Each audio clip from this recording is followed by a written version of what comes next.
अकोल्यातील जुना भाजी बाजारामधील प्रेम नमकीनमधील भट्टीला आग लागल्याने लाखो रुपयांचं नुकसान झाल्याचा अंदाज वर्तविण्यात येत आहे। ही आग शॉर्ट सर्किटमुळे लागल्याचा प्राथमिक अंदाज आहे। अग्निशमन दलाच्या शर्थीच्या प्रयत्नाने ही आग आटोक्यात आणण्यात यश आले, परंतु महावितरणच्या कर्मचाऱ्याला विलंब झाल्याने खासगी व्यक्ती सूरज सराफकडून वीज पुरवठा खंडित करून आग विझवण्याचं कार्य करण्यात आलं।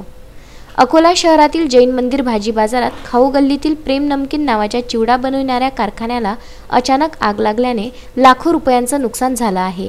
यामध्ये रविवारी रात्री 12:30च्या सुमारास ही आग शॉर्ट सर्किटमुळे लागल्याची माहिती समोर येत आहे।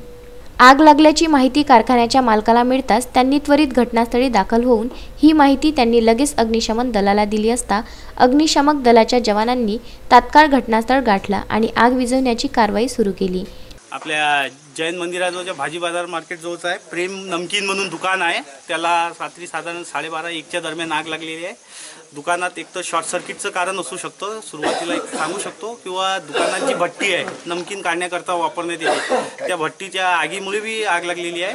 तर सुरुवातीला थोडं गरम असल्याच्याने स्वेटर उघडल्या नाही गेलं, त्यामुळे आगीला थोडंसं हे झालं, पण पूर्ण योग्य काम करून आग न पसरू देता पूर्ण विझवलेली आपण। मात्र येथे विद्युत पुरवठा सुरू असल्याने आगीवर पाण्याचा मारा करता येत नव्हता।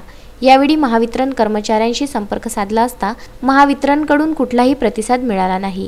घटनेचे गांभीर्य पाहता अग्निशामक दलाच्या जवानांनी आग आटोक्यात आणली, मात्र तोपर्यंत कारखान्यातील सामान पूर्णपणे जळून खाक झालं होतं। बाळासाहेब गणोरकर, विदर्भ न्यूज, मूर्तिजापूर।